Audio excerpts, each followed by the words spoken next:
Olá, queridos, eu sou o pastor André Luiz e eu quero começar dizendo: hoje é o dia da tua vitória. Queridos, estamos em Oséias 5 e eu quero convidar você a ficar comigo até o final e juntos nós vamos invocar o nome do Senhor e na certeza de que Deus pronto está para ouvir o nosso clamor. Então, eu quero convidar você para compartilhar essa mensagem, dar o teu like. E se você não é inscrito neste canal, inscrever-se e ativar o sininho, para que você possa ser notificado a cada manhã quando colocarmos aqui uma nova mensagem. Toda vez que você dá o like, essa ferramenta entende que essa mensagem é relevante e ela vai entregar também a mais pessoas. Então, compartilhe para um amigo, para um familiar, convide ele para se ajuntar a nós e ouvir a palavra de Deus, pois eu tenho certeza de que Deus trará bênção para a tua casa. Vamos à leitura da palavra de Deus hoje, Oséias capítulo 5, versículo 1 e verso 2, que diz assim: Ouvi isto, ó sacerdotes, e escutai, ó casa de Israel, escutai, ó casa do rei, porque a vós pertence a este juízo, visto que fostes um laço para Mispa e rede estendida sobre o Tabor. Os trasviados têm descido até o profundo da matança, mas eu serei a correção de todos eles. Queridos, o capítulo 5 constitui um discurso aos sacerdotes e ao povo e à casa do rei.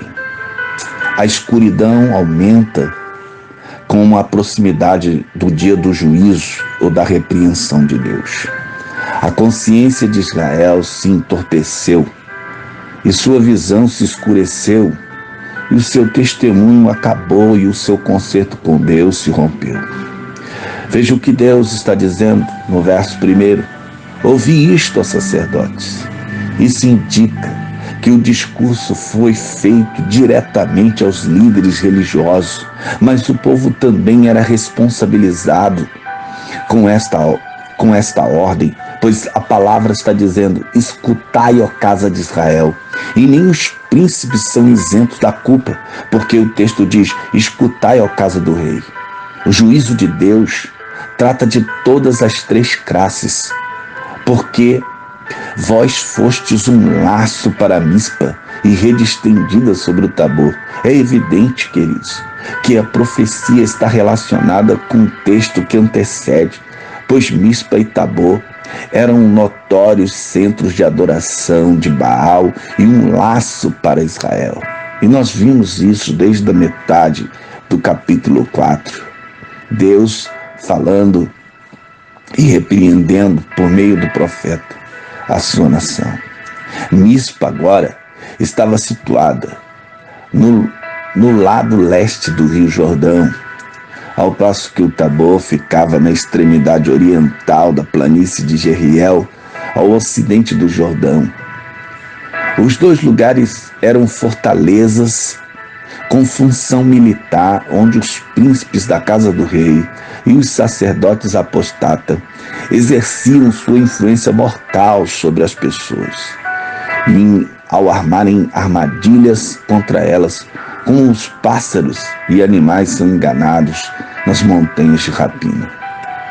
O verso aqui diz assim: Deus conhece Efraim, no verso 3. O texto menciona dois modos de apanhar pássaros. Animais, não só pássaros, mas também animais que são laços e rede. Além de armadilha, se consideramos aqui a primeira parte do versículo 2, estes representam a maneira na qual as seduções mascaravam a idolatria. Na primeira metade do versículo 2, o original hebraico não está muito claro e proporciona sugestões de várias interpretações.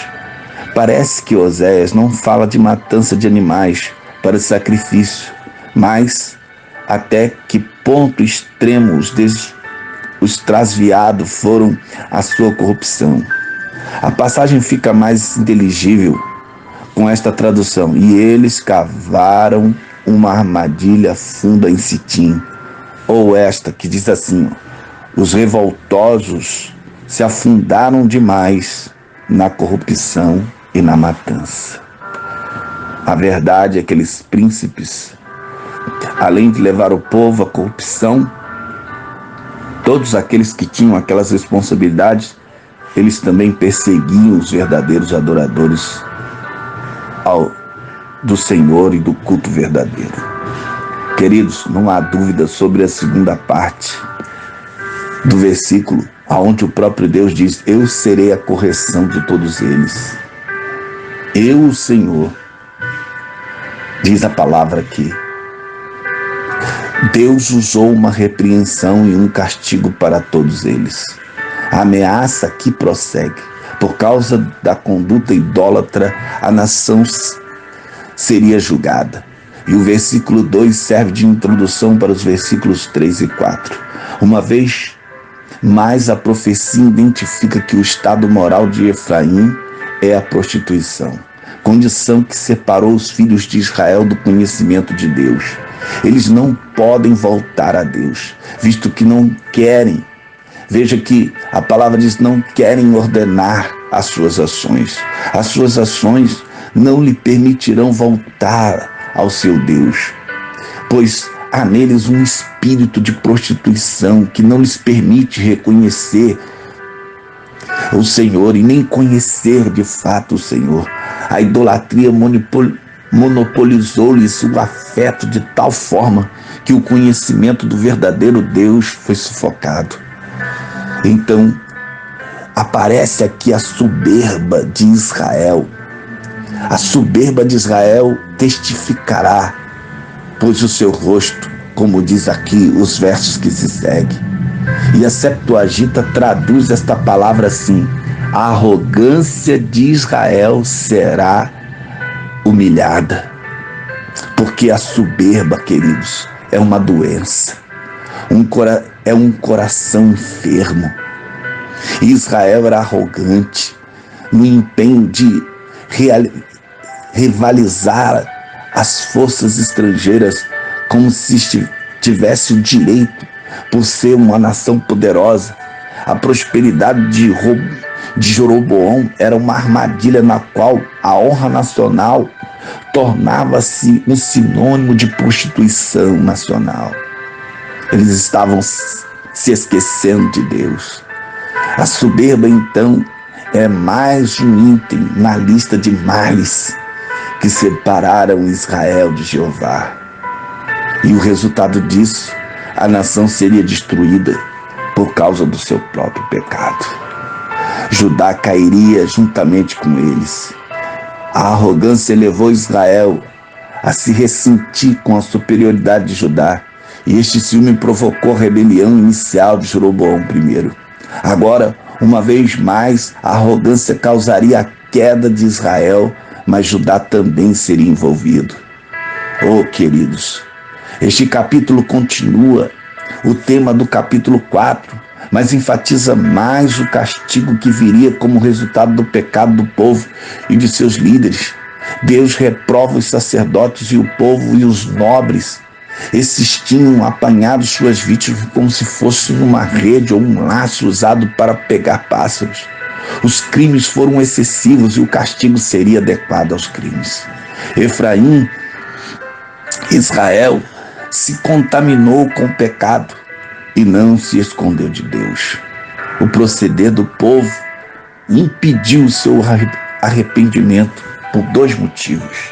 Primeiro, o espírito de prostituição os dominava, dificultando qualquer tentativa de voltar. Queridos, a pessoa que se entrega ao pecado enfrenta uma barreira dentro de si para voltar ao Senhor. Vicia-se no pecado, enganando-se com a ideia de que pode facilmente sair a qualquer hora. Assim são aquelas pessoas que a gente encontra e elas estão presas num vício. Ela diz: não, a qualquer momento eu paro. Engana-se. E o pecado é a mesma coisa. O próprio pecado e o prazer dele prendem o pecador e eles não conseguem mais sair. A falta, segundo aqui, motivo, a falta do conhecimento de Deus. O pecador, queridos, feliz, se sente incapaz de se livrar do erro e não entende como Deus pode ajudar. O próprio Deus, ele dá-lhe o apoio necessário para levantar o pecador da sua injustiça e oferece o perdão necessário para limpar a sua consciência pesada. Mas a pessoa dominada pelo pecado, querido, não cogita das coisas de Deus, não se interessa pelas coisas de Deus e assim não enxerga a saída que o próprio Deus lhe oferece. E como consequências do pecado, certamente eles cairiam, assim como Israel caiu. Oh, queridos, o povo buscaria ao Senhor em vão, porque ele já se retirou deles. Havia se retirado deles e eles não o achariam. E como Gomer teve filhos de outros homens, Israel teve filhos que não eram do concerto do Senhor. Também o texto fala que a lua nova se refere aqui que era um tempo de solenidade, de sacrifício, mas que provavelmente aqui se trata de uma festa idólatra. E ao forçar a trazer a bênção e a proteção e a segurança para o povo, sua idolatria traria o castigo. Deus castigaria tanto Israel como a Judá. E esse trecho trata dos dois países de maneira igual, mostrando que Deus julgaria ambos os países e que a ira de Deus não seria dirigida apenas ao reino do norte. Gibeá e Ramá, aqui citados no texto, fica perto da fronteira entre Israel e Judá. Bet-Aven, aparece aqui este nome mais uma vez, casa de vaidade, que é uma alteração de Betel, casa de Deus. Tocar as trombetas aqui, como o texto fala, de alarme nestes lugares, sugere provavelmente que os assírios já haviam passado pelo meio de Israel e estavam chegando perto de Judá. E é uma profecia de como o castigo contra Israel seria também uma ameaça contra Judá. E eu quero encerrar essa reflexão com vocês nesta manhã. Deus acusou os príncipes de Judá de mudar os marcos. Por isso, seriam castigados. E há uma aplicação aqui, queridos. O pecado de Judá sugere uma aplicação espiritual para os nossos dias. É Deus quem colocou o marco definindo a separação entre o certo e o errado. É Ele que define os limites. Homens não têm direito de mudar os marcos de Deus. Por isso, queridos, tome cuidado. A soberba e a arrogância de Israel fez com que eles caíssem. Que nós possamos ser guardados e que possamos entender que Deus estabelece limites. Então, queridos, ore comigo nessa manhã. Querido Deus, ajuda-nos, Senhor, a ser fiel e a guardar a Tua palavra e andar nos Teus caminhos. Ó Deus, nós te rogamos que a Tua bênção esteja sobre nós nesta manhã, Senhor, em nome de Jesus. Queridos, eu já não posso mais continuar e eu vou terminar dizendo: Deus abençoe a tua casa, Deus abençoe a tua família, Deus abençoe a tua vida, em nome de Jesus.